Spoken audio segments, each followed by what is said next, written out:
അപ്പോൾ ഇന്ന് നമ്മൾ ചെയ്യാൻ പോകുന്നത് ഈ ഒരു മോഡലിൽ കേക്കാണ് കേട്ടോ. അപ്പോൾ ഈ ഒരു മോഡൽ അവർ സെലക്ട് ചെയ്തതിൻ്റെ റീസൺ തന്നെ മോന് ഏറ്റവും ഇഷ്ടം കാൾസും ബോൾസും ആണെന്ന് പറഞ്ഞു കേട്ടോ. അപ്പോൾ നമ്മൾ ഫോക്സ് ബോൾസ് ഒക്കെ വെക്കാനാണ് ആദ്യം നോക്കിയത്. പിന്നെ അവർ സെലക്ട് ചെയ്ത മോഡലിൽ ഇങ്ങനെ ബലൂൺസ് പോലെയായിരുന്നു. അപ്പോൾ ആ ബലൂൺസ് ഞാൻ ഫോക്സ് ബോൾ തന്നെയാട്ടോ വെച്ച് കൊടുത്തിരിക്കുന്നത്.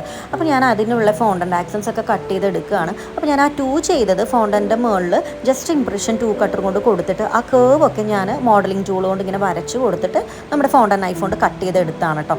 അങ്ങനെയാണ് ചെയ്തത്. അപ്പോൾ ഞാൻ എൻ്റെ കേക്ക് ഓൾറെഡി ഫൈനൽ കോട്ടൊക്കെ ചെയ്ത് ഞാൻ ഫ്രിഡ്ജിൽ സെറ്റ് ആകാൻ വെച്ചിട്ടുണ്ട്. ഓവർനൈറ്റ് സെറ്റ് ചെയ്തിട്ടുണ്ട് കേട്ടോ. അപ്പോൾ ഓവർനൈറ്റ് സെറ്റ് ചെയ്ത കേക്കിലേക്ക് നമ്മൾ ഈ ഫോണ്ടൻ്റ് ആക്സൻസ് ഒക്കെ വെച്ച് കൊടുക്കുമ്പോൾ ഒന്നും പേടിക്കണ്ട, അത് അങ്ങനെ പെർഫെക്റ്റ് ആയിട്ട് ഇരുന്നോളും. പക്ഷെ നമ്മുടെ ഫോണ്ടൻ്റ് ആക്സൻസും അത്യാവശ്യം നല്ല ഡ്രൈ ആയിരിക്കണം. അങ്ങനെയാണെങ്കിൽ നമുക്ക് ബാക്കിൽ ഈ ചോക്ലേറ്റ് ഒന്നും സ്പ്രെഡ് ചെയ്യേണ്ട ആവശ്യമില്ല കേട്ടോ. ഫോണ്ടൻ്റ് ആക്സൻസിൻ്റെ ആ ടോപ്പിൽ വെച്ചിരിക്കുന്ന ബ്ലൂ കാറും ഞാൻ മോഡലിംഗ് ടൂൾ കൊണ്ട് വരച്ച് കൊടുത്തിട്ട് ഫോണ്ടൻ്റിൽ വരച്ച് കൊടുത്തിട്ട് നൈഫ് കൊണ്ട് കട്ട് ചെയ്തെടുത്തതാണ് കേട്ടോ. അപ്പോൾ നമ്മുടെ കേക്കിൻ്റെ ലുക്ക് വന്നിട്ട് നമ്മുടെ ക്ലയൻറ്റ് ഭയങ്കര ഹാപ്പി ആയിരുന്നു.